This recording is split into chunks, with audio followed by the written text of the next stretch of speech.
जय श्री राधे कृष्णा। आप सभी का आपके अपने YouTube चैनल पर स्वागत है। आइए आज आप सब जानेंगे वर्ष 2026 फाल्गुन मास कृष्ण पक्ष में संकष्टी चतुर्थी का व्रत कब धारण किया जाएगा।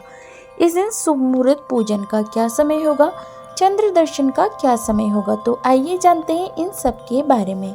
प्रत्येक माह कृष्ण पक्ष और शुक्ल पक्ष की चतुर्थी तिथि के दिन गणेश चतुर्थी का व्रत धारण किया जाता है। शुक्ल पक्ष में पड़ने वाली चतुर्थी को विनायक चतुर्थी और कृष्ण पक्ष में पड़ने वाली चतुर्थी को संकष्टी चतुर्थी के नाम से जाना जाता है।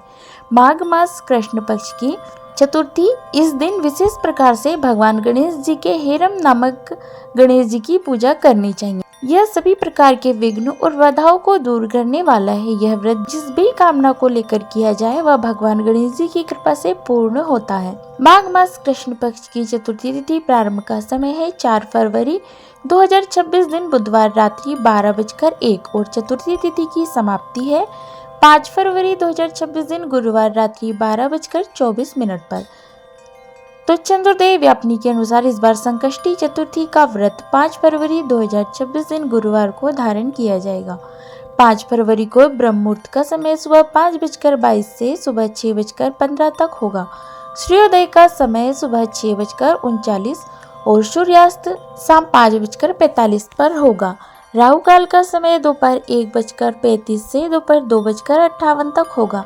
राहु काल के समय के दौरान कोई भी शुभ कार्य या नया कार्य नहीं करना चाहिए, इस बात का ध्यान रखें। प्रातःकाल पूजा का शुभ मुहूर्त सुबह 7:07 से सुबह 8:29 तक होगा।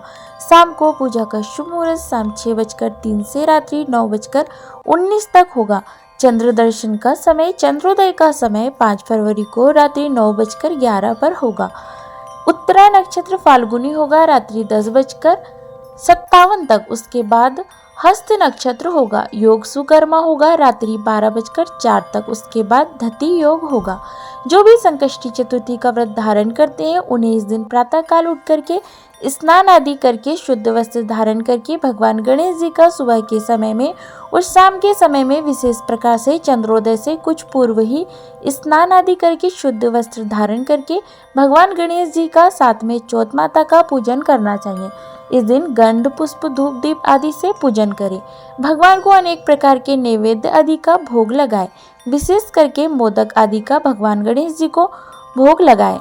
उन्हें दुर्वादल और सिंदूर अवश्य ही अर्पित करें। भगवान गणेश जी और हनुमान जी को जो कि सिंदूर अवश्य ही अर्पित करना चाहिए, इससे भगवान गणेश अति प्रसन्न होते हैं। तो भगवान गणेश जी को सिंदूर चढ़ाए और दुर्वादल भोग जब भी लगाते हैं तो दुर्वादल डाल के ही भगवान को भोग लगाना चाहिए। इस प्रकार से गंध पुष्प धूप दीप आदि से भगवान गणेश जी की पूजा करें, कथा आदि श्रवण करें और फिर चंद्रोदय होने पर चंद्र देवता को अर्घ्य प्रदान करने के बाद यह व्रत पूर्ण माना जाता है।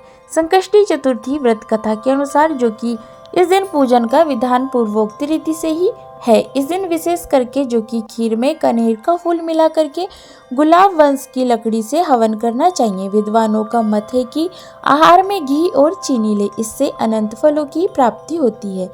यह व्रत विशेष प्रकार से दिन भर निर्जला रह के धारण करें। यह संभव ना हो तो आप एक समय फलाहार ग्रहण करके व्रत को धारण करें। व्रत के दौरान शुद्ध और सात्विकता का पालन करें, ब्रह्मचर्य का पालन करें, किसी के ऊपर क्रोध ना करें, अपने मन में किसी के प्रति ईर्ष्या या द्वेष का भाव ना लाए। इस दिन ओम गंग गणपति नमः, श्री गणेशाय नमः आदि मंत्रों का जाप करें।